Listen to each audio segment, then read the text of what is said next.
حضرت حسن بصری کا دور تھا اور حضرت حسن بصری کے اسی دور میں ایک نوجوان ایسا تھا کہ جو بہت زیادہ گناہ کرتا تھا، بہت زیادہ گناہ میں آمادہ تھا۔ گھر والے منع کرتے تھے لیکن باز نہیں آتا تھا۔ ہمارے یہاں بھی ایسے لوگ ہوتے ہیں کہ گھر میں بگڑ جاتے ہیں اور گھر والے انہیں لاکھ سمجھانے کی کوشش کرتے ہیں لیکن سمجھتے نہیں ہیں وہ لوگ۔ پھر جب انہیں توفیق ہوتی ہے تو پھر وہ گناہوں سے توبہ کرتے ہیں، اللہ رب العزت کی بارگاہ میں آتے ہیں۔ تو حضرت حسن بصری کے دور میں وہ نوجوان گناہ پہ گناہ کرتا تھا، گناہ پہ گناہ کرتا تھا۔ تو ایک دن ایسا ہوا کہ اس کی طبیعت خراب ہو گئی۔ اچھا، ہمارے نوجوان توبہ بھی تبھی کرتے ہیں جب کوئی مشکل آ جاتی ہے۔ جب کوئی مشکل آتی ہے تو فوراً توبہ کرتے ہیں، جب مشکل ٹل جاتی ہے تو پھر وہی گناہ پہ گناہ شروع ہو جاتے ہیں۔ دارو شراب پینے والے دارو شراب پینے لگتے ہیں، جوا کھیلنے والے جوا کھیلنے لگتے ہیں، اور بھی گناہ کرنے والے گناہوں پر آمادہ ہو جاتے ہیں۔ بغداد شریف میں جب وہاں کے لوگوں پر مصیبت آئی تو حضرت جام رحمۃ اللہ علیہ کے پاس آئے اور کہنے لگے ہلاکو بادشاہ کا لشکر آ رہا ہے، اس کا قافلہ آ رہا ہے، اور ایسا لگتا ہے آج ہم سب برباد ہو جائیں گے، تباہ ہو جائیں گے، اور ہمارے قتل و غارت ہو جائیں گے، ہم لوگ مار دیے جائیں گے۔ حضرت جام رحمۃ اللہ علیہ نے اپنا کاسا، اپنا کٹورا پلٹا تو پورے کے پورا بغداد چھپ گیا۔ پورا کا پورا بغداد ایک کاسے میں، کٹورے میں سما گیا۔ ہلاکو کا جو لشکر آیا ہوا تھا، ہلاکو کے جو لوگ آئے ہوئے تھے، بغداد کو ڈھونڈتے رہے لیکن بغداد نظر نہیں آیا۔ اللہ کے ولی کی طاقت یہ تھی کہ ایک کٹورے کے اندر پورا بغداد سما گیا، پورا بغداد انہوں نے کٹورے کے اندر لا دیا۔ وہ لوگ تلاش کرتے رہے لیکن انہیں نظر نہیں آیا۔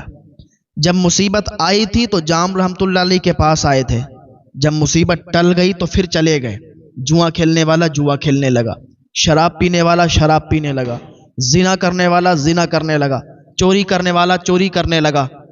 سارے لوگ جو گناہ پر آمادہ تھے، جو گناہ کر رہے تھے، وہ گناہوں میں ملبس ہو گئے۔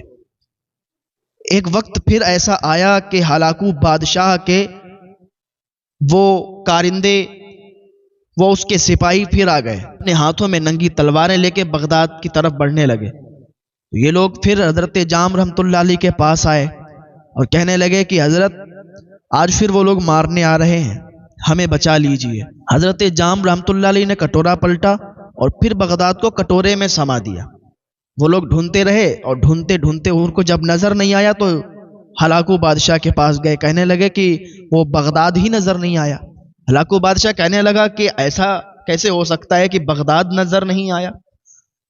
تو ہلاکو بادشاہ نے 2 بار تو اپنی فوج کو بھیج دیا، دونوں بار فوج نے کیا کہا، ہمیں تو بغداد نظر نہیں آیا جو ہم ان لوگوں کو مارتے۔ تو اب اس بار ہلاکو نے کیا پلان بنایا کہ اس بار ہم جائیں گے۔ ابھی ادھر مصیبت آئی تھی تو جام رحمۃ اللہ علیہ کے پاس آئے تھے، جب مصیبت ٹل گئی تو پھر چلے گئے، پھر وہ گناہ پہ گناہ کرنے لگے۔ اب جب تیسری بار ہلاکو خود اپنی فوج کے ساتھ آ رہا تھا تو ان لوگوں کو پتا چلا کہ آج تو ہم لوگ مار دیے جائیں گے، قتل و غارت ہو جائے گا۔ پھر آ گئے کس کے پاس؟ حضرت جام رحمۃ اللہ علیہ کے پاس۔ آنے کے بعد حضرت جام کے پاس کہنے لگے حضور آج وہ لوگ پھر مارنے کے لیے آ رہے ہیں، آج ہمیں پھر بچا لیجئے۔ 2 بار تو آپ نے بچایا ہے، اس بار بھی بچا لیجئے۔ اگر آج نہیں بچے تو پھر وہ ہم لوگوں کو مار کے چلے جائیں گے اور ہماری گردنوں کو کاٹ دیں گے۔ حضرت جام رحمۃ اللہ علیہ نے اپنے کٹورے کو اٹھایا اور اپنے کٹورے کو پلٹنا چاہا۔ ابھی پلٹنا چاہ ہی رہے تھے کہ پلٹنے جا رہے تھے کہ آواز آئی کہ جام اب تم ایسا نہیں کرو گے، انہیں 2 بار بچایا ہے تم نے، 2 بار انہیں مہلت دی گئی ہے لیکن پھر بھی یہ باز نہیں آئے۔ پہلی بار تم نے بچایا، توبہ انہوں نے کی اور توبہ کر کے یہ سب نکل گئے، لیکن پھر کیا کیا، پھر یہ گناہ پر گناہ کرنے لگے، پھر گناہ میں آمادہ ہو گئے، گناہ میں ملبس ہو گئے۔ دوبارہ تم نے بچایا، پھر یہ گناہ کرنے لگے۔ جب تم بچا رہے تھے تب یہ توبہ کر کے تمہارے پاس آ جاتے، اور جب مصیبت ٹل جاتی تھی تو یہ چلے جاتے تھے، پھر گناہ کرتے تھے۔ آج پھر آئے ہیں اور آج مصیبت ٹل جائے گی تو پھر چلے جائیں گے، پھر گناہ پہ گناہ کرنے لگیں گے، اور پھر اگر مصیبت آئے گی پھر تمہارے پاس آئیں گے۔ تم کب تک ایسے کرتے رہو گے؟ کب تک اس طریقے سے تمہارا یہ چلتا رہے گا؟ کب تک ایسا کرتے رہو گے؟ حضرت جام نے اپنے کٹورے کو اٹھا لیا، نہیں پلٹا، کیا ہوا؟ نتیجہ یہی نکل کے آیا، ہلاکو بادشاہ اپنی پوری فوج کے ساتھ آیا اور سب کو چن چن کے مارا تھا، سب کو چن چن کے مارا تھا کہ جب ہم پر مصیبت پڑتی ہے، جب مصیبت آتی ہے تب ہم لوگ توبہ کرتے ہیں، اور جب مصیبت ٹل جاتی ہے تو پھر گناہ پہ گناہ کرنے لگتے ہیں، پھر وہی جرم وہی کام شروع کر دیتے ہیں۔ تو میں بات عرض کر رہا تھا اس نوجوان کی، حضرت حسن بصری کے دور میں جو نوجوان تھا وہ کیا ہوا کہ بہت زیادہ گناہ کرنے والا تھا، بہت زیادہ گناہ کرتا تھا، گناہوں میں ملبس تھا۔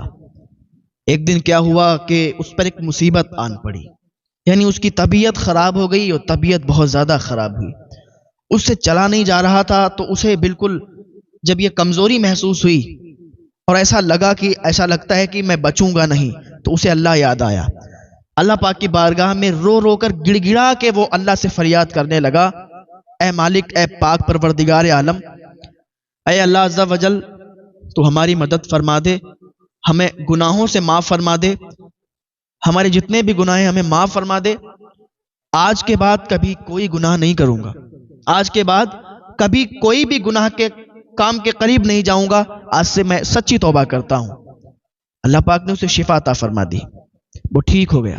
جب ٹھیک ہوا تو پھر وہی گناہ پہ وہ لگ گیا، جو گناہ اس کے تھے، جو گناہ کر رہا تھا اسی گناہ میں ملبس ہو گیا، گناہ پہ گناہ کرتا رہا۔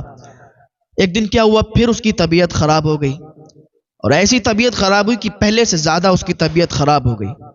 پھر وہ اللہ رب العزت کی بارگاہ میں گڑ گڑانے لگا، اے پاک پروردگار عالم، تو نے ایک بار معاف کر دیا ہے، ایک بار اور معاف کر دے۔ اچھا، جب بندہ توبہ کرتا ہے، جب کوئی مصیبت آتی ہے تو ایسے ہی توبہ کرتا ہے کہ جیسے پھر کبھی کوئی گناہ نہیں کرے گا، تو گڑ گڑاتا ہے کہ نہیں، اس بار معاف کر دیا جائے، اگلی بار کبھی بھی وہ گناہ نہیں کروں گا۔ لیکن جب وہ مصیبت ٹل جاتی ہے تو پھر وہی کرنے لگتا ہے، پھر وہی شروع کر دیتا ہے۔ تو اس نے اللہ رب العزت کی بارگاہ میں گڑ گڑا کے جب دعا کی تو یہ شفایاب ہو گیا، ٹھیک ہو گیا۔ کچھ دنوں کے بعد یہ پھر وہی گناہ پہ گناہ کرنے لگا، وہی شراب، وہی جوا، وہی زنا، یہ اس کا سب شروع ہو گیا۔ پھر کیا ہوا، کچھ دنوں کے بعد پھر یہ بہت زیادہ علیل ہو گیا، بستر عدالت پر پہنچ گیا۔ ڈاکٹروں نے جواب دے دیا، ڈاکٹروں نے اس کو جواب دے دیا کہ اب تم بچ نہیں سکتے۔ اس نے پھر اللہ رب العزت کی بارگاہ میں گڑ گڑا کے دعا کی، اے پاک پروردگار عالم، صرف ایک بار مجھے معاف فرما دے۔ اچھا، اللہ رب العزت چھوٹ بھی دیتا ہے، چھوٹ دیتا ہے، دیتا جاتا ہے، لیکن بندہ اگر اس پر کھرا نہیں اترتا پھر اس کا انجام برا ہوتا ہے۔ ہاں، اس نے دعا کی، اے پاک پروردگار عالم، ایک مرتبہ اور معاف فرما دے، کبھی بھی کوئی گناہ نہیں کروں گا، گناہ کے قریب نہیں جاؤں گا، دوسروں کو ہدایت کروں گا کہ اس گناہ سے بچو۔ اللہ رب العزت نے پھر سے شفا عطا فرما دی، 4 مرتبہ شفا عطا فرما دی، 4 مرتبہ یہ ٹھیک ہو گیا۔ جب چوتھے مرتبہ یہ ٹھیک ہوا پھر اس نے وہی گناہ شروع کر دیے، پھر یہ گناہگار ہو گیا، گناہ پہ گناہ کرنے لگا، پھر اس کی طبیعت خراب ہوئی، 5ویں مرتبہ اس کی طبیعت خراب ہوئی۔ اب اس نے اللہ رب العزت کی بارگاہ میں ہاتھ اٹھائے اور دعا مانگی، تو آواز آئی کہ اب تو ٹھیک نہیں ہوگا، تو اس دنیا سے جانے والا ہے، اب تجھے توبہ نصیب نہیں ہوگی، اب تجھے معاف نہیں کیا جائے گا۔ اب یہ اسی افسوس میں تھا کہ حضرت حسن بصری کے پاس اس کا بھائی گیا، اور جانے کے بعد کہنے لگا کہ حضور، آپ اللہ کے نیک بندے ہیں، آپ ہمارے بھائی کے پاس چلیں اور اس سے توبہ کرائیں، اس کی توبہ اب مقبول نہیں ہے، وہ توبہ کرتا تھا، گناہ کرتا تھا، پھر توبہ کرتا تھا، پھر گناہ کرتا تھا۔ اب ایسا ہوا ہے کہ اس بار 5ویں بار اس نے توبہ کی، لیکن اس کی توبہ مقبول نہیں ہوئی، اسے معاف نہیں کیا گیا۔ اب اس کا ٹائم آخری ہے، جان نہیں نکل رہی ہے۔ آپ چل کے ایک مرتبہ دیکھ لیں، اللہ کی بارگاہ میں دعا کر دیں، آپ نیک لوگ ہیں، آپ کی دعائیں قبول ہوتی ہیں، آپ چلیں گے، دعا کریں گے، ہو سکتا ہے اللہ تعالیٰ دعا قبول فرما لے، اس کو معاف فرما دے۔ حضرت حسن بصری اپنے رفقا کو لیتے ہیں اور جاتے ہیں اس کے گھر پہ۔ جانے کے بعد اس کے پاس جا کے کہتے ہیں، اے شخص، اللہ کی بارگاہ میں دعا کر، توبہ کر۔ اس نے کہا، حضور، اب میں کتنی بھی توبہ کر لوں معاف نہیں کرا جاؤں گا۔ کہا کیوں؟ کہا میں نے ایک بار توبہ کی، اللہ نے معاف فرمایا، گناہ شروع کر دیے، پھر توبہ کی، مصیبت آئی، اللہ نے معاف فرما دیا، مصیبت ٹل گئی، پھر گناہ پہ گناہ شروع کر دیے۔ 4 مرتبہ توبہ کر چکا ہوں، اب 5ویں مرتبہ ہے۔ اب جب میں نے توبہ کے لیے ہاتھ اٹھائے، اللہ کی بارگاہ میں توبہ کی، تو پھر کیا ہوا؟ معاف نہیں کیا گیا، معاف نہیں کیا گیا۔